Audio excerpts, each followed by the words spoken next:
যদি আপনার ঠোঁটের উপর ইনফেকশন হয় তাহলে প্রথমে একটি নতুন সুই দিয়ে ক্ষত জায়গার মুখটি ফাটিয়ে নিন। এবার আপনার হাতের আঙ্গুল দিয়ে আলতো করে চাপ দিন এবং ভিতরে ময়লাগুলো বের করে আনুন। এবার একটি নতুন কাপড় দিয়ে আলতো করে জায়গাটি পরিষ্কার করে নিন, তবে এক্ষেত্রে বেশি ঘষাঘষি করা যাবে না। সর্বশেষ ঠোঁট ক্লিনার জেলি ব্যবহার করুন এবং আপনার ঠোঁটের সৌন্দর্য বাড়িয়ে তুলুন।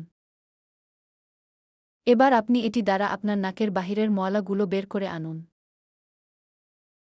তারপর ভিতরে অবশিষ্ট থাকা ময়লাগুলো আপনি এই মেশিন দ্বারা টেনে বের করে আনুন।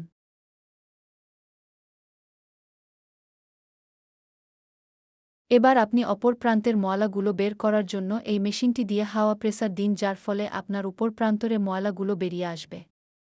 আপনার কাজ প্রায় শেষ হয়েছে। এবার আপনি এই কাঠিটির নাকের ছিদ্র দিয়ে ঢুকিয়ে বাহির করে ফেলুন এবং আপনি আপনার নাককে পরিপূর্ণ সুস্থ করে তুলুন।